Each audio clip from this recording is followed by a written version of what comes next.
গৌৰৱ গগৈৰ বা অখিল গগৈৰ দৃষ্টিভংগী বেলেগ, কিন্তু আমাৰ স্পষ্ট কথা যে অসমৰ মাটি কোনো কাৰণতে সন্দেহযুক্ত বিদেশীৰ দখলত থাকিব নোৱাৰে। এটা এটাকৈ আমি সমষ্টি হেৰুৱাইছোঁ, জাতি হেৰুৱাইছোঁ, মাটি হেৰুৱাইছোঁ, ভেটি হেৰুৱাইছোঁ। এই সম্পৰ্কত গৌৰৱ গগৈ অখিল গগৈৰ উত্তৰ কি আছে? উৰিয়াম ঘাটত অবৈধভাৱে থকা 10,000 মানুহে যদি ভোট দিলেহেঁতেন, তেতিয়াহ'লে খিলঞ্জীয়া ৰাইজে বিচৰা ৰায়দানটো বাস্তৱত প্ৰতিফলিত হ'লহেঁতেন নে এই সন্দেহযুক্ত লোকসকলে দিয়া ভোটটোৰ জৰিয়তে ৰাইজে নিজৰ অধিকাৰ হেৰুৱাই পেলালেহেঁতেন?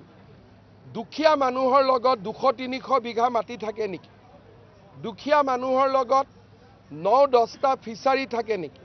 দুখীয়া মানুহৰ লগত 200-300 বিঘাৰ তামোল পাণৰ বাৰী থাকে নেকি? দুখীয়া মানুহৰ ঘৰত 3তলীয়া বিল্ডিং থাকে নেকি?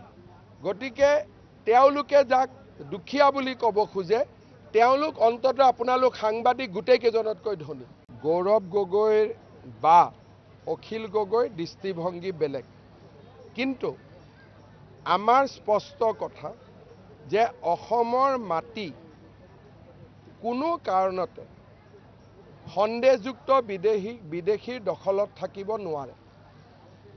এটা এটাকৈ আমি সমষ্টি হেৰুৱাইছোঁ, জাতি হেৰুৱাইছোঁ, মাটি হেৰুৱাইছোঁ, ভেটি হেৰুৱাইছোঁ। এই সম্পৰ্কত গৌৰৱ গগৈ অখিল গগৈৰ উত্তৰ কি আছে?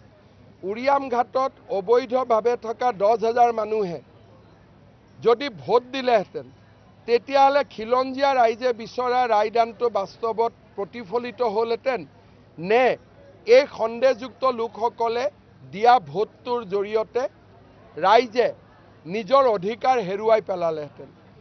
দুখীয়া মানুহৰ লগত 200-300 বিঘা মাটি থাকে নেকি?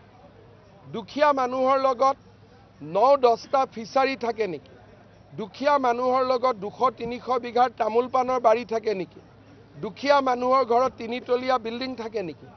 গতিকে তেওঁলোকে যাক দুখীয়া বুলি ক'ব খোজে, তেওঁলোক অন্ততঃ আপোনালোক সাংবাদিক গোটেইকেইজনতকৈ ধনী।